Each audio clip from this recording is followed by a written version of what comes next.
Hey there, my name's Rod Yates and you're listening to Humans of Music, a Jaxsta podcast. Each episode I talk to a music creator or industry professional about their life and career, the ups and downs of their journey and the lessons they've learned along the way. And my special guest today is singer-songwriter Laura Jane Grace. So some of you may know Laura from fronting Florida Punkers Against Me or Laura Jane Grace and the Devouring Mothers. Others may know Laura as the artist who came out as transgender in 2012 and has been a tireless advocate for trans rights ever since. Whichever way you know Laura, she is a fascinating woman who has led a fascinating life and career, and we're about to dig deep into it. Late last year, Laura released her debut solo album, Stay Alive, and one of the ways she prepared for the recording was to go into her bathroom in Chicago every day for a month and sing each song through twice. So I started by asking her why, of all the places she chose to do this in her bathroom, which, coincidentally, was where she was sitting when we did this interview. Well, I just moved into a new place in December, actually, this past December, and it's an apartment. And I have like a back office that I have dedicated as a music room, but I needed to soundproof it first.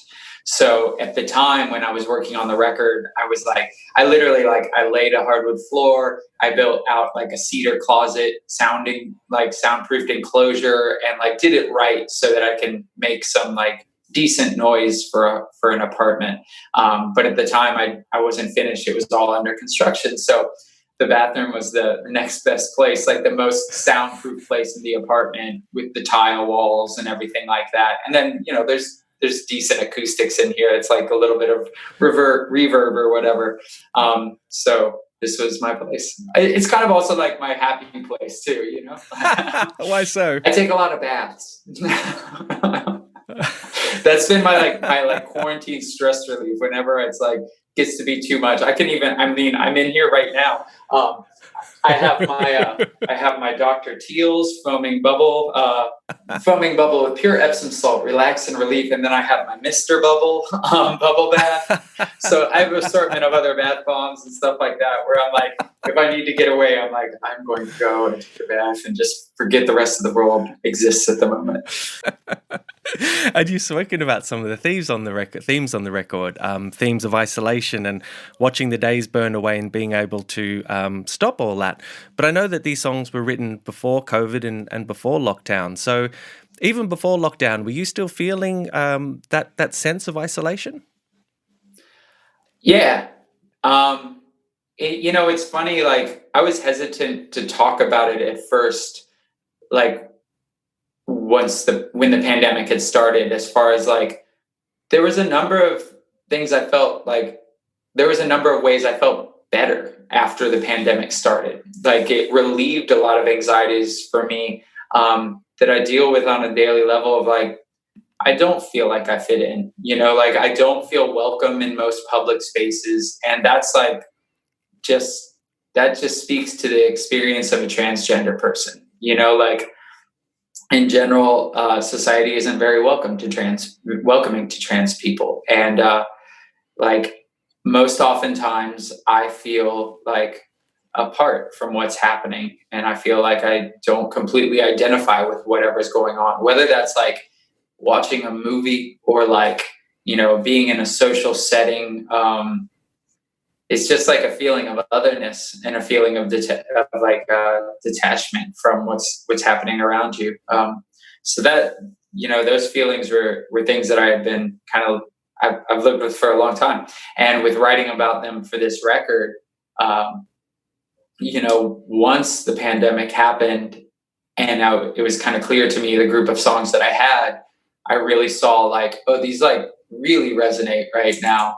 And it kind of feels like this is their time. And is there a sense of catharsis with that? Yeah, I mean, there's a sense of staying sane. We were like, Against Me was working in the studio at the beginning of this year. We spent a week together in January, spent a week together in February, spent a week together in March. And then I had played at a Bernie Sanders rally in Michigan, like opened up before the senator spoke. And then we left on a tour like the next day, and we were 3 shows into the tour, and the tour fell apart. I had to go home because everything went into lockdown. So drove back across the country, got home, and none of the band lives in the same city. We don't live in the same states. We're completely spread apart across the country.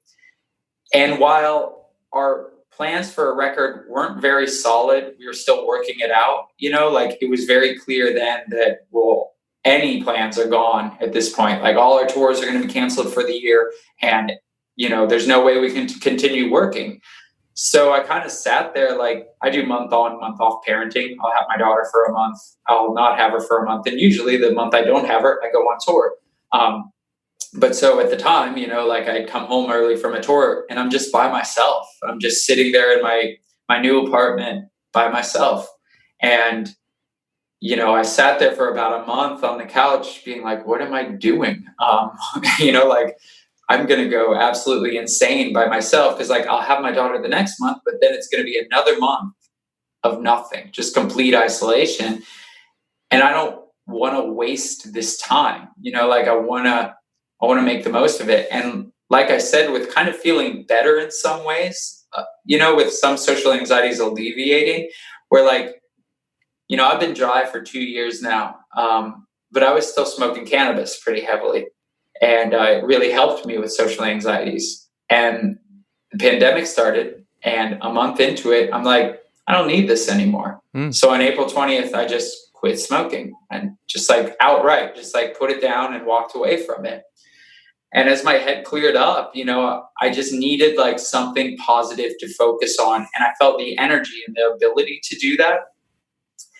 And I realized like, these songs that I've been working on, like they're going to die if I don't go ahead and act on them, So I can sit here and wait indefinitely and let that happen, or I can do something.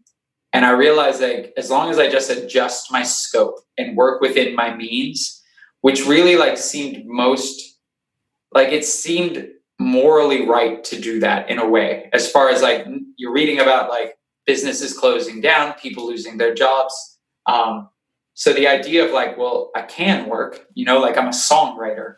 That's supposed to be the advantage of being a songwriter, and also supposed to be the advantage of an acoustic guitar, like starting out there, where it's like in the back of my head, I'm always like, well, if everything goes to shit, I can always just busk on a street corner, and I'll feed myself that way. So kind of being in a situation like that where I'm like, well, put your money where your mouth is. Like if you can work. You've got a guitar, your voice is like my voice was feeling great, having quit smoking. So I was like, I could still do this. I just need to figure out how to do this here. So, I don't live in a small city. I live in Chicago. There's resources here. Well, one of those resources is Electrical Audio Studios, where you spent 4 days making the record with Steve Albini. And Steve has a reputation for being pretty no-nonsense in the studio. How did you prepare for working with him? I started on the first day in the studio was July 5th. So I booked it at the end of April, beginning of May. And I was like, okay, starting at the full moon, I'm going to practice every day, because like I saw it all out as a bigger vision with electrical audio too, knowing like, okay, Steve Albini, he works with analog tape, like he does not use Pro Tools to record. And being a fan of his recording output, like not only just the bands he's worked with and his own bands, but being a fan of his personality and his opinions on stuff, like, and having read a lot of interviews with him, I was like, okay, I know he's not going to have any patience with me if I'm unrehearsed. He's not going to have any patience with me, or have no time for me if I go in there and I'm like, well, what do you think? Should this song come after the other? Or like, should I do the chorus one more time here? Like that would ruin the experience. So I was like, if I can like really commit to practicing these songs, going in and just banging them out, like just doing actual live performances and recording them, I know he'll set up the mics, he'll press record, he'll make it sound good. And I can do it in that period of time. I can make a record. Yeah. And you did. Yeah. I mean, you spoke about the fact that the industry slowed down. So there's, on the one hand, it's a great thing to do to, to go to a studio and to keep the studio working and to keep the studio people employed. But I've also seen you say, and you just talked about it then, that you feel, you're alive if you're playing songs. Throughout your life, is that the role that creating music has played for you? Has it centered you?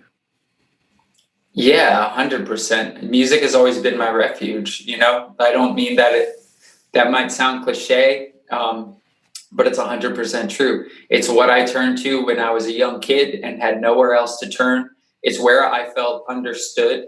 And that meaning like my connection with listening to other artists, not even with the live experience, because I didn't start going to shows until I was probably like 14, 15, living, like I lived overseas. I was a military brat and then moved to South Florida, and no bands came to South Florida. So it wasn't until I had friends that could drive that, we'd drive to the nearest city where there were shows. So really the live experience even came after the listening experience, and that personal experience of being at home with your guitar, playing along to a record, or just like working on a song by yourself late at night, So like, but at the same time, like I'm also very goal oriented, like I need, I like working within confines of like, there's a deadline to meet, Mm-hmm. I got to do this in a specific time. So kind of having this endless expanse of like, nobody knows when the pandemic's going to end. Mm-hmm. I'm like, what am I working towards, And it's funny, like, I joined this website Cameo recently. Yeah. I'm not sure if you're familiar with Cameo. I was really skeptical about it at first, right? But I found that I've really enjoyed it for that reason, where like I'm doing like online busking, right? Yeah. Where they can request a song, I'll play a song for them. And people are requesting like really old songs I haven't played in years. And it's given me this total like reason to like, okay, well, I got to go back. I got to learn this song, and reinforcing in me of like, oh, this is what I do. I'm like relying on my guitar right now. I'm relying on my voice right now. And I'm practicing the songs that I should be practicing, and I'm staying in shape with everything. And it's crazy how like, even in only like 6-7 months period of time, there's certain songs that I'd played every night for like 20 years where I'm like, wait a second, how does that go again? And it makes you realize like how quickly these skills slip away. And even like with the Cameo thing, like you're recording a video and you're like on the spot, you have to say something, you have to talk, and you're just talking to a screen. And so like that skill of like after a show, talking to someone, trying to connect with somebody in a short period of time, that's a skill that like, that didn't just come naturally to me. That was years of like feeling awkward, feeling shy, having to embrace myself, and then jump into that position. And like the idea of like all these years of work being wiped away because of the pandemic when we're already losing so much just seems so unacceptable to me. You mentioned earlier that if everything went to shit at the most basic level, you could go onto the street and busk. Is there still an element of you that thinks that your career may end up that way? Do you not still feel safe in your career yet? I never take anything for granted. I never assume like that I'm entitled to do what I do. I assume that I am entitled to do what I do in the sense of that, like, I have a guitar and no one can tell me to not play my guitar. As long as I have the ability to make a chord with my fingers, and as long as I have the voice to sing, then I have the right to do that. But I'm not entitled to an audience, and I'm not entitled to touring, like all those things that are like, and this shows you like how fragile it all is, and that if you take it for granted, like what if, how easily it can fall apart, a couple months without like revenue, and all these venues are closing down. And the idea of like, you really realize it's like, this is something that took decades of like rock history to build. That when like the first bands were starting out, like they had to build a touring circuit of venues to go to. And eventually it got to the point where like, oh, there's venues all over the country, all over the world. And like, like there's a punk scene, there's like indie music scene, like there's all these subgenres and it all exists. It's all this ecosystem. And you realize now like, oh, that's so fragile.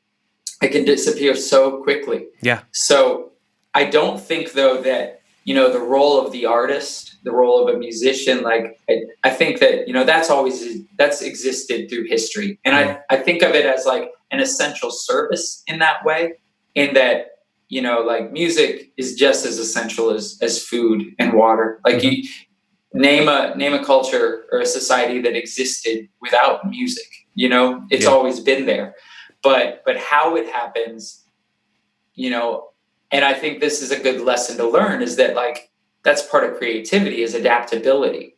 Is like, if you take these things for granted, you're setting yourself up, like, and that the rug can be pulled out from underneath you. So being in a position where like you can change and you can adapt to this situation, that's like a survival skill, and if this is like, for me, it's like, I'm all in, like I don't have a backup plan. I'm not really hireable at this point in other positions. So it's like, oh, I got to figure out how to make this work. I'm an artist. I'm a musician. I'm committed to this, you know? Yeah. And you mentioned being a military brat. Now, I know you were born in Georgia, but you moved around a lot, particularly in the early years of your life. How do you think that transience shaped you as a person, if it did? I was talking about this the other day, actually, and how when I was younger, I found it really hard because, every 3 or 4 years, you have to start over and make a whole new group of friends. And especially when you're a kid, like, that's tough, and entering into puberty, that was really tough. Like, kids are cruel and kids are cliquey, like if you don't fit in with the group, you're really an outcast, But now, like, I'm thankful for that experience, and I'm thankful for like knowing that you can start over, and I'm thankful for the way it expanded my worldview of not having grown up in one isolated place, especially where I was born in Georgia. It was very rural. There wasn't a lot there. So if I would have stayed there my whole life, I probably would have thought that it wasn't that big of a world. And I'm so very lucky to have traveled as far as I've traveled and seen as much as I've seen, that I know that it's like, like being here in Chicago now, where, I'll go out and people seem so tense, and they seem so like some people seem downright nasty, and sometimes like, I feel like people don't see like how big a deal it is, where it's like, oh, our borders are closed right now. You can't go traveling, you can't go to these other places. And to some people that's like, whatever, like that doesn't mean anything to them. And I want to be like, no, you don't get it. There's this whole other world out there. Yeah. And like, I'm just so thankful to know that, Yeah. And do you think it helped with becoming a touring musician, that being used to that sort of transience?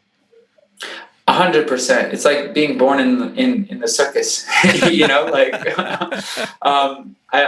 like, it's part of my natural rhythm at this point of like, right. I feel so stifled if I'm stuck in one place for a long time. Yeah. And I know that when your parents split, you ended up moving to Naples in Florida with your mum and your brother. And I've seen an interview with your mum where she said when you arrived, you had nowhere to live. She had $500. And the divorce had been a bad divorce. What do you remember of arriving in Naples at that time with? Were you aware that money was short, that there was nowhere to live? How conscious were you of what was happening? I was very aware that money was short. Yeah. And I mean, we moved in with my grandmother, so we did have a place to go. We just didn't have our own place, And it was just like, really, it was a stark difference, because my father was a high-ranking officer. He was a major in the military. And, especially going to school with other military kids, like, your parents' rank is known among other kids, So if you're the child of a major or a colonel or a general, like, those ranks translate in a way down to you. Wow. And to then be like, all of a sudden in a place that was very like, Naples is a very unique place, not in a great way. It's a beautiful place, like a beautiful landscape, but the class differences there are so very extreme. It's like extreme wealth, where most of the kids I went to high school with, all their first cars were Mercedes-Benz, and then there's poverty, and there's not much in between, really. And so to be in a position where you're like all of a sudden going to school with these kids who are all coming from extreme wealth and extreme privilege, when you used to come from just like a totally different end of the spectrum with military privilege, to then be in a position where like I remember being looked down on because my parents were divorced, like even by school teachers. They were like, oh, that's a kid from a broken home, Really? And how did that impact you? It pissed me off, I remember thinking to myself, like, fuck these people, like, I really like, I was so turned off by it all and just like had such a distaste for it. And I was lucky that I did like find a small group of friends eventually after like 2 or 3 years living in South Florida. Then I fell in with a group of kids, but I fell in with like the other outcasts, like, and those were kids who were into music. And it was like, the kids who were into grunge at the time or just getting into punk rock or, bands like Nirvana and Pearl Jam at the time were very huge. Yeah. So in terms of you getting into music, because I understand that you started playing guitar at the age of 8, had you moved to Naples by that point, or is this pre-moving to Naples? Where does that fit in your timeline? I lived in Italy at the time when I started playing guitar, and I ordered my first guitar out of a Sears catalog. I mowed lawns and saved up the money from that and ordered the guitar. It was like $100 or something. And I started taking lessons from a military wife. And, I took lessons for a good 5 or 6 years, like in Italy. And then once I moved to South Florida too. But it was like, they never taught me anything I really wanted to learn. They weren't teaching me rock and roll. They weren't teaching me the bands I listened to. They were teaching me like classical guitar. Sure. And so it was hard for me to pick up because like, I'm very like, if I hear something, I can figure it out and I can play it. But like trying to read notes on like sheet music, I couldn't visualize the audio for it, so I couldn't recreate it in a way, and it didn't really take for me. So it wasn't really until like, and that's what was great about punk rock is that, discovering punk rock. Whereas like I first got into like the bands I was listening to when I first started playing guitar were like metal bands, right. And like 80s hair bands where there was like ripping solos and where with that, it's like listening to that is like, I couldn't figure that out. But listening to punk bands, I could figure out those songs by ear. So Sure. Then I could come home from school and I could just sit down with my record player and I could play along the records. And I practiced, like I would just every day for hours play along. So going back to starting guitar, why did you order a guitar? What was happening in your life, or what were you seeing that made you think, I'm going to give this a try? I wanted to be in a band. Even at 8? Yeah, 100%. I wanted to be in a band. I fantasized about it. I would make up band names. I had a jean jacket that I would write the name of my fake bands on the back of. What were some of those names? Early band names were like the Black Shadows, Nice. Leather Dice. Yeah. But I would write the band names on the back of my jean jacket, and I would I'd write songs even though I wasn't necessarily making chords, and I wanted to be in a band. I knew that, and I was fascinated with it. I was fascinated by rock stars, that just seemed like a whole different world, so inaccessible. Yeah. And that was all pictures too, that was like reading Hit Parader magazine. I didn't have MTV at the time. It wasn't until I moved to South Florida that I then had MTV, and then it was like music videos blew my mind, and it was like fully realized. But that continued. And when I moved to South Florida, my mother immediately started taking me and my brother to church. We didn't go to church when we lived in Italy. And at church, I think she was mainly going because it was a social thing and a way for her to meet people there. But at church and being in youth group, I met other kids who were into bands that I was into. And, I started my first bands through church group and doing church talent shows too. Those were all of my first live performances were at church talent shows. Was your first live performance singing Bohemian Rhapsody a cappella? Yeah, embarrassingly enough, my very first live performance was with me and my friends from my church youth group singing Bohemian Rhapsody a cappella. Second was doing a cover of John Lennon's Imagine.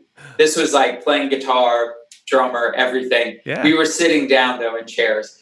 Third was a cover of Heart Shaped Box by Nirvana. We were standing up then, and then we were asked to never play again. After the break, Laura talks about Against Me's early shows, the hazing that went on the Warped Tour, and her ongoing journey transitioning. Welcome back to Humans of Music and my interview with Laura Jane Grace.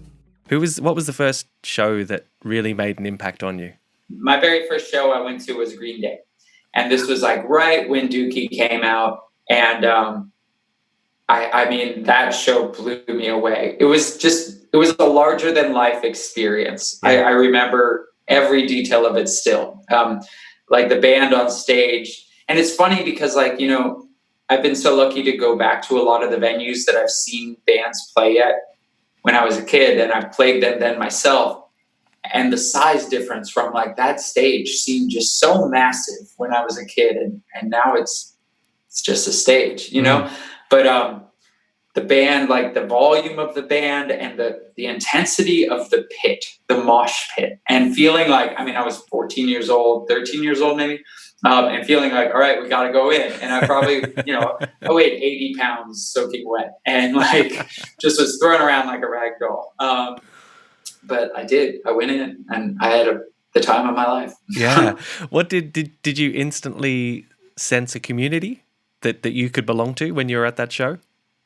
No, you know, I sensed like that I had to prove myself. To me, like my very first experiences with punk rock, it's unfortunate in a lot of ways. It was like a microcosm of punk rock, of high school, you know, like, but I wanted to belong to it, which is stupid because I didn't want to belong in high school. But then I found this other group of people where I was like desperate to belong, you know.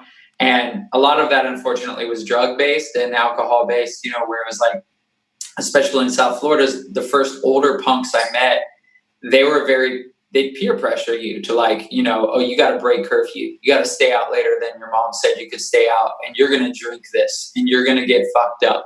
And they'd like take joy in that and getting you as messed up as possible so that you'd be just incapacitated and that you'd get in trouble, you know, and they'd encourage you to like, do petty crimes, you know, and stuff like that.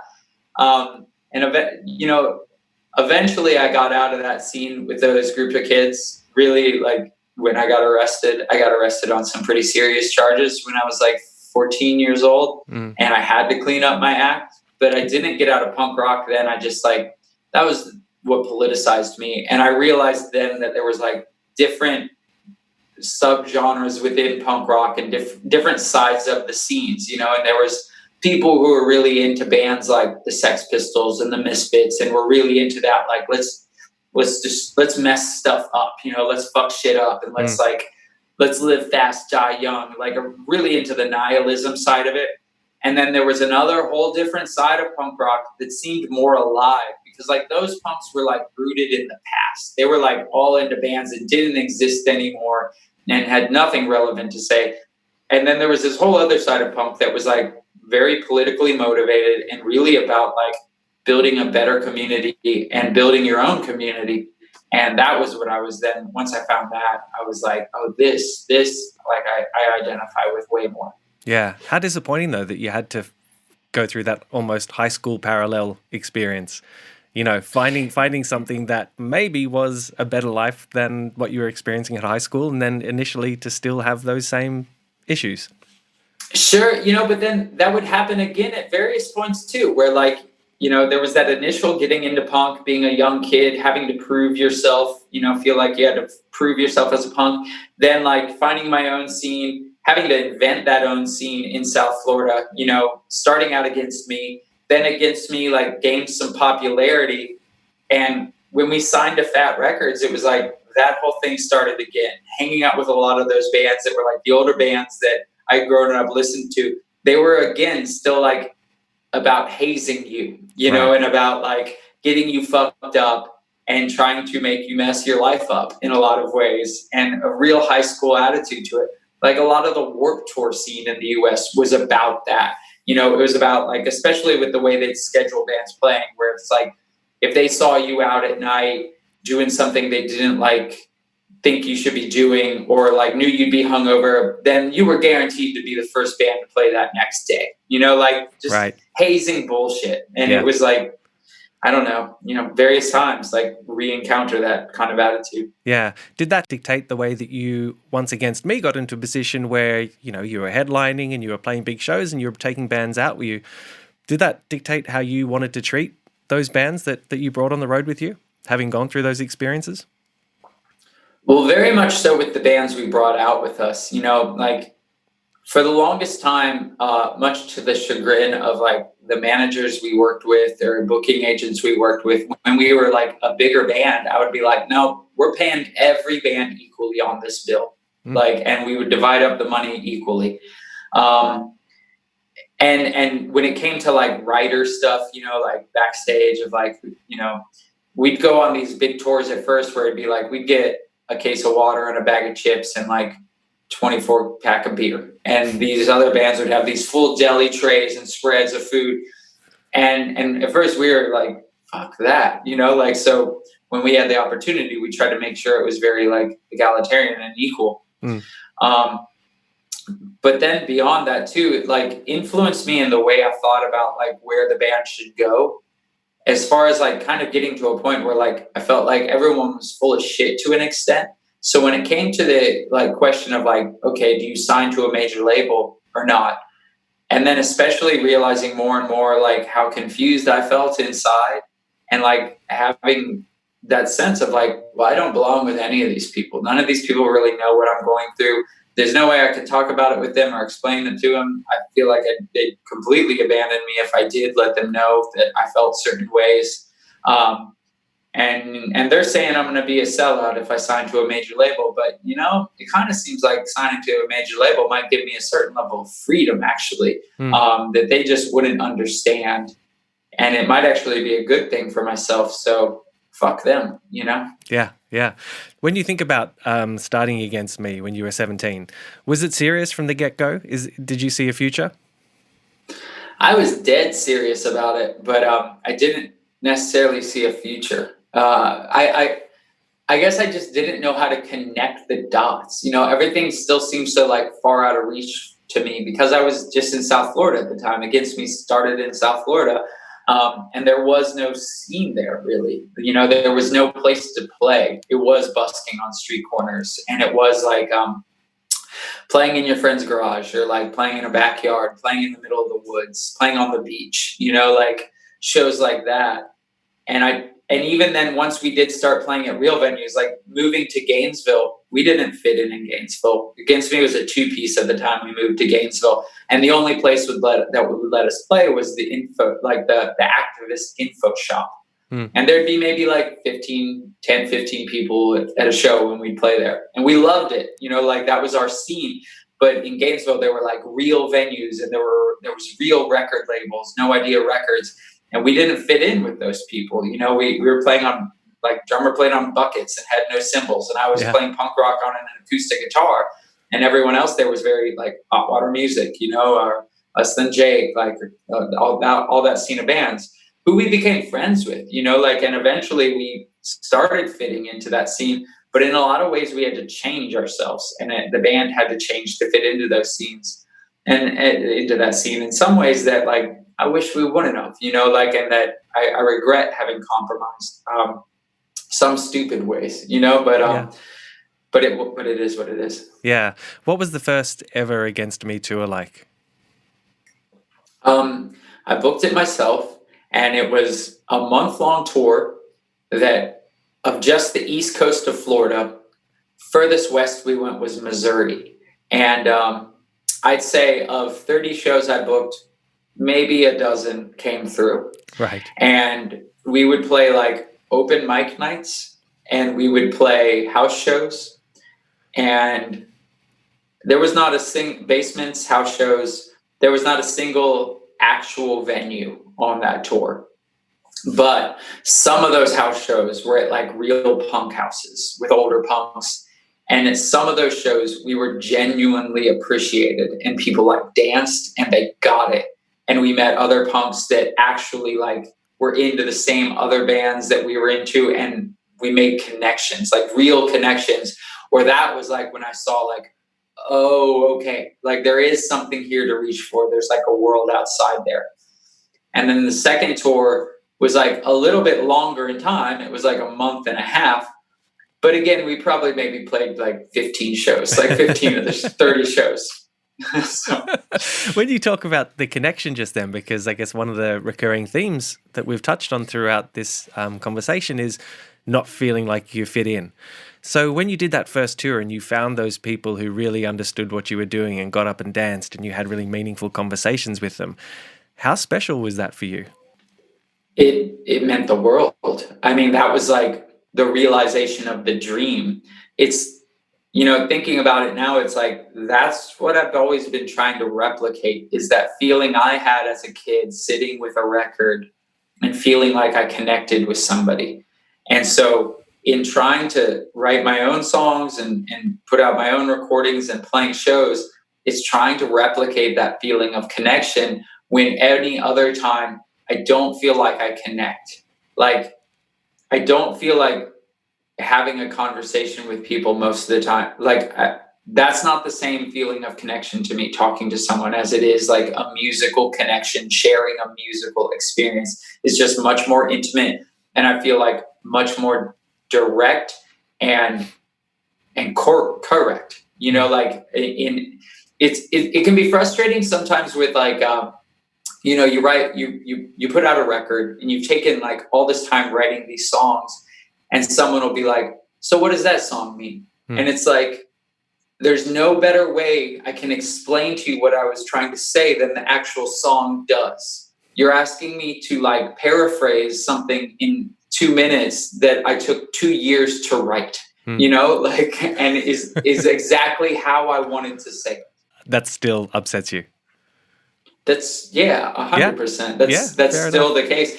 It's funny too, because like, even with this new record, one of the last steps you go through when putting out a record is like, okay, it's time to write the bio. You got to get someone to write your band bio, the bio of the record, which again, it always feels like, you're just going to ruin it. You're just like, it's so frustrating to be like, I worked so hard and I think the record's really good, but if the bio sucks, your ship is sunk, Wow. and then it's over. Do you have, and just last question about those early days of Against Me, but do you have a favorite van breakdown story or sketchy sleeping place that from those days? Because I imagine, particularly in the early days of touring, it was on a shoestring. Shoes. maybe just one shoestring between the 3 or 4 of us. Yes.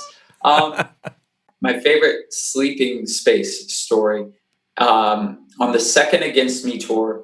The first Against Me tour was in a van. Yeah. The second Against Me tour was in my Buick, right? Just a normal sedan.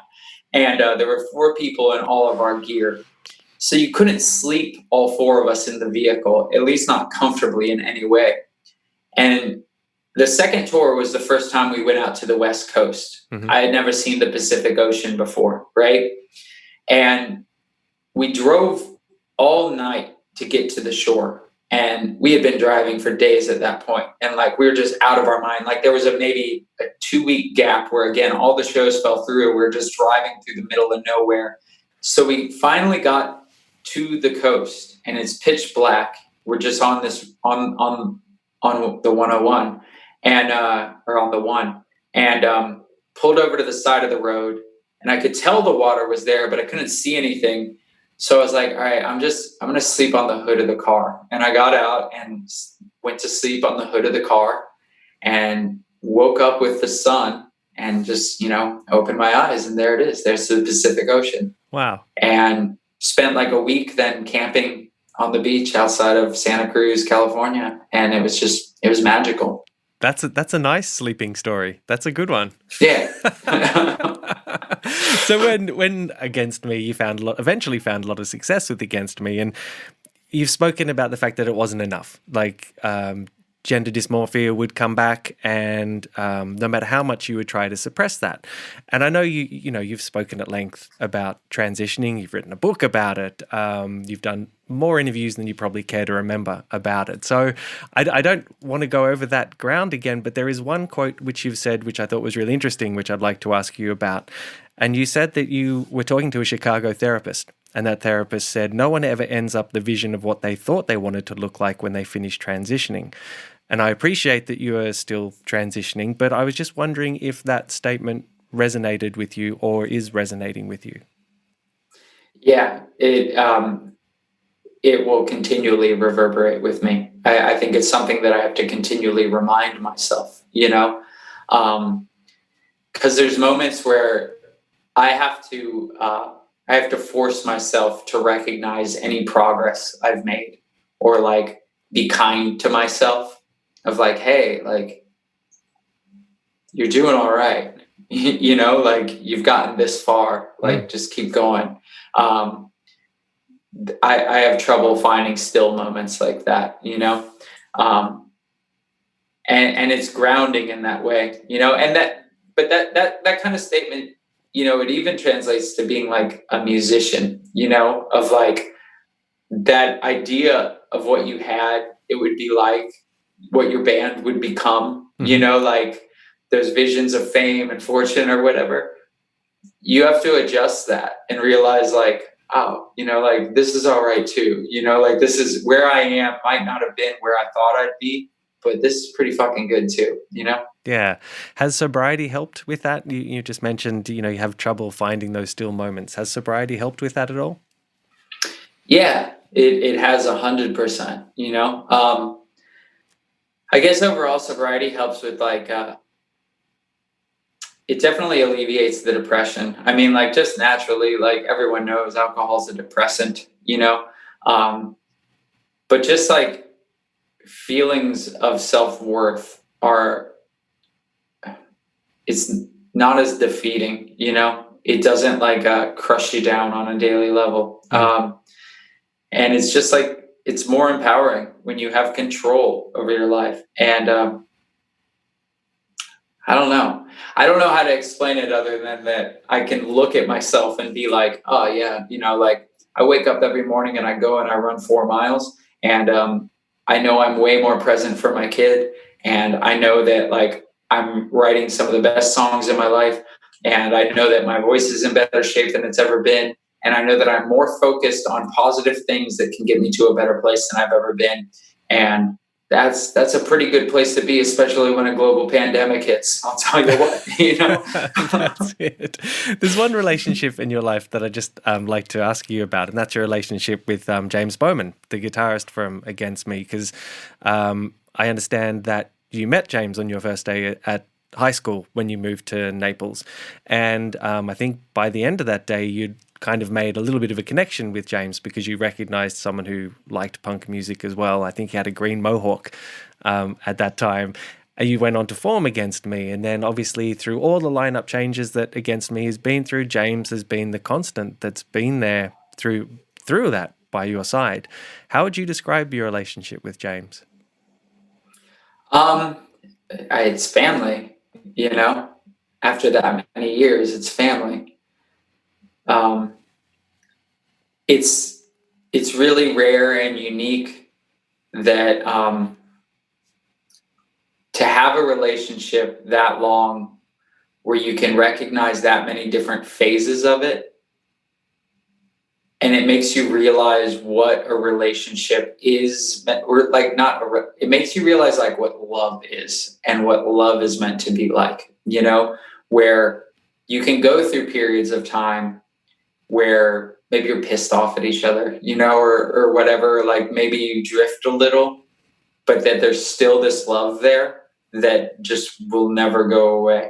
And just a couple of things before we finish up, I meant to ask you as well, when you started learning guitar at the age of 8, I think that was also about this same time that you started writing in a journal. Do you think it's coincidental that both of those things happened around that age? Well, yeah. The journal specifically at the time, my father had to go on assignment to Germany and do like a couple weeks training there. So I had to leave school, and my teacher at the time assigned keeping a journal for the trip. And it was a very impactful trip in that, first of all, my brother was hit by a car on the trip. Like he ran out into traffic and was hit by a truck, was pinned under the truck. And I mean, my brother was like 3 at the time, maybe 4. And so just to see that, you know, like, and to see your parents so upset and like, you know, going to the hospital and everything. He survived. And yeah. He was so young. His bones were like so flexible. Like he was totally fine, but it was super scary. And naturally, like I wrote about that in my journal.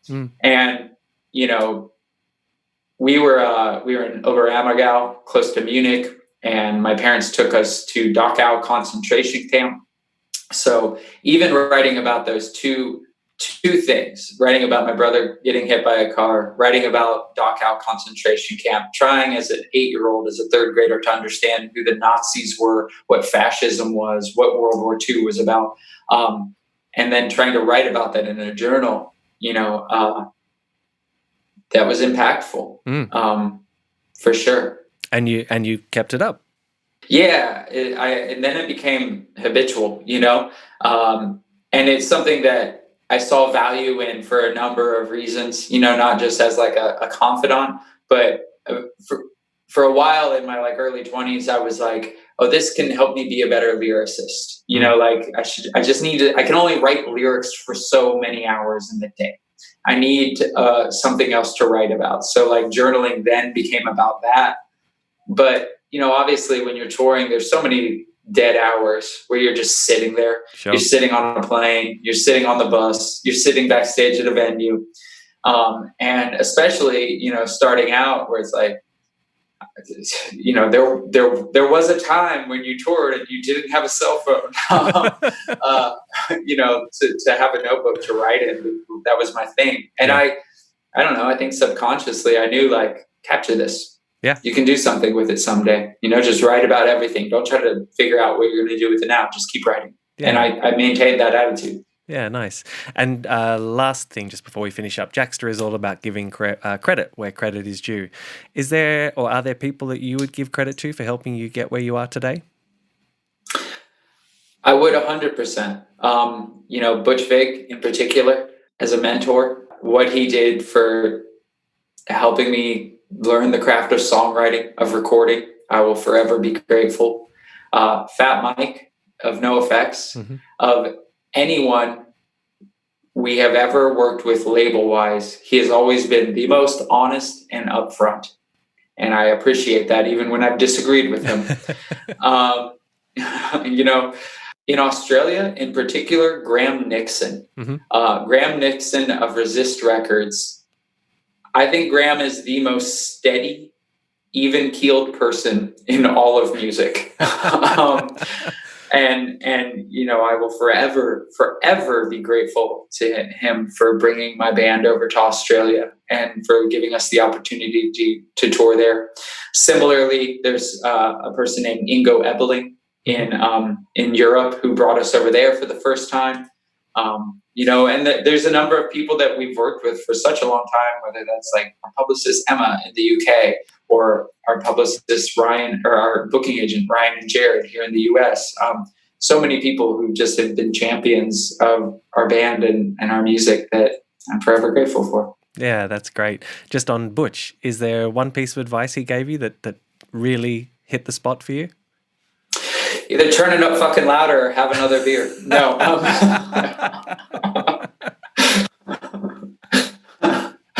I think that's some pretty good advice, right? No.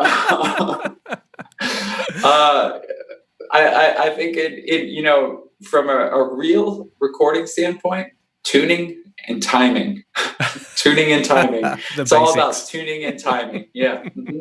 Excellent. Well, look, Laura, thank you so much for your time. It's been great speaking with you. I really appreciate it. My pleasure. Great speaking with you as well.